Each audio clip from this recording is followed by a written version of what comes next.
My name is Dagmara Chmielewska-Śmietanko and I am working in the Institute of Nuclear Chemistry and Technology in Warsaw, Poland. As one of the co-authors, I would like to present invention entitled Method for the Vitrification of Fused Sorbent with High Active Elements Inbuilt in their Structure with Salt Gel Method. Nowadays there are more than 440 nuclear fusion reactors located in 30 countries, generating about 12% of the world's supply of electricity. Most of commercial nuclear power reactors are light water reactors, in which light water serves as coolant, which removes the heat produced inside the reactor core by the nuclear fusion reaction. Moreover, water is also a moderator, which slows down neutrons that are realized in the nuclear fusion process. The main function of the primary water circuit is to transfer heat from the reactor core to the steam generators. Additionally, primary coolant loop is a barrier that captures any fusion product that escapes the fuel. Water is also the most common media used to store spent fuel after being removed from the reactor core. Fuel rods are being stored in ponds for over 20 years. There are two main sources of the radioactivity of cooling water in primary water circuit and spent fuel pools. The first one comes from the products of uranium fusion, which are realized to the cooling water from fuel cladding flaps. To this group, for example, cesium and strontium radioisotope belong.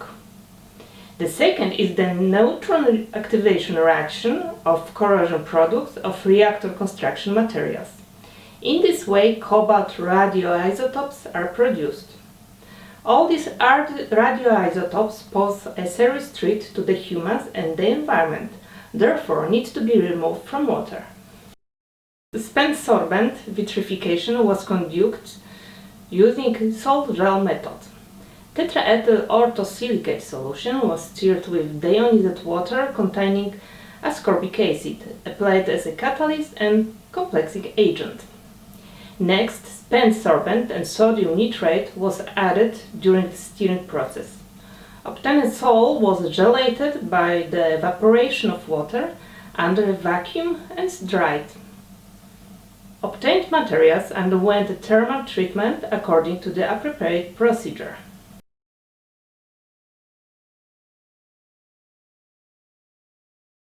After vitrification of spent sorbent, which contains cesium or other radioisotopes, an amorphous material with some crystals identified as crystobolites visible on its surface was obtained. The composition of the material changed after thermal treatment, although the presence of radioisotopes in the elemental analysis of the obtained material confirms successful vitrification of the spent sorbent.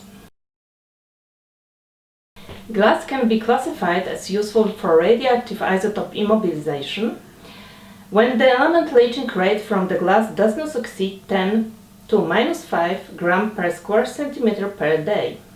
The most intensive radioisotopes leaching is observed in the first week of the extraction with water, and the level of the radioisotope leaching subsequently stabilizing with time. The maximal rate of radioisotope leaching from the obtained glass confirmed the stable binding of cesium in the vitrified material.